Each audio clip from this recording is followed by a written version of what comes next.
The People Fund depends on our members voluntarily having their monthly bills rounded up to the next dollar. This spare change is deposited into the People Fund account that our board uses to help community organizations and individuals in need. About 95% of our members actively support the People Fund, allowing us to issue 26 grants last year for a total of $50,690. We were able to help several community organizations in 2016. These included civic organizations, fire departments, and school programs. One of those school programs we were able to help was the Union Middle School U.S. Robotics Club in Upper Sandusky. We compete every year at the National Robotics Challenge held in Marion. We've been doing that since 2009. We've come home with a trophy of some kind every single year. They came to us in need of new robots and expansion kits to stay competitive in the National Robotics Challenge. We are trying to upgrade and expand our technology with new computers and new robots, and they're not cheap, they're expensive. So I need to apply for various funds and grants, and so the North Central Electric Cooperative People Fund has been very generous in granting us $1,000 to help us do that.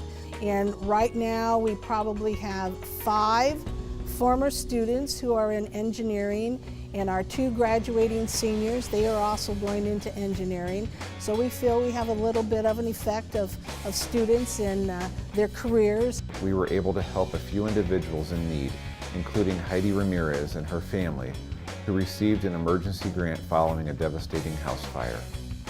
My husband Anthony and I had a house fire on January 9th, 2017. It was a complete loss house fire, and we were sitting at Boy Scouts leading the den meeting, and my husband's phone rang, and I'm not a person that gets the feelings or anything, but I did, and then my phone rang, and instantly I'm like, weird, and it was my mom who lives on the same exact road as us.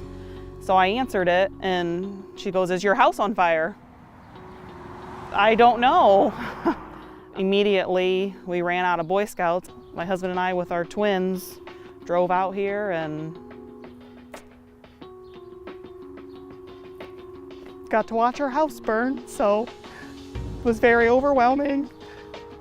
We had 10 animals in the house. We lost them all. My dog was 12, and people want to tell us they were just animals, but they were a huge part of our family. My daughter just prayed for her kitty last night that she hopes he's with Jesus and safe.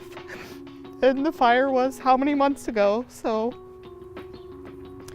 it's been very overwhelming. Heidi came to us for an emergency grant to cover immediate expenses due to the fire. With help from the People Fund, she was able to purchase everyday items needed for her family. It was a complete loss, so what we had on our backs was what we had, so it just went to help us all out. The People Fund is important because it helps our community expand programs that might not be able to make it on their own, and to help out individuals who are finding themselves in a devastating situation that's out of their control, that we can help them get through the hardest part of that initial shock. Any kind of support you get in a tragedy like this is very accepted, because you just don't know where to turn, where to look. A thanks to all our members who generously have rounded their dollars up to help our community, the youth, the schools. It's been a generous support. We greatly appreciate it. Thank you. You don't realize how much we appreciate the opportunity to even be able to apply for the grant and to be able to receive the grant. It's been very, very beneficial. So thank you so much. We appreciate it. We couldn't have gotten through it without the amazing support we have felt. And the People Fund is one of those ways that has supported us through this. So we thank everyone from the bottom of our hearts.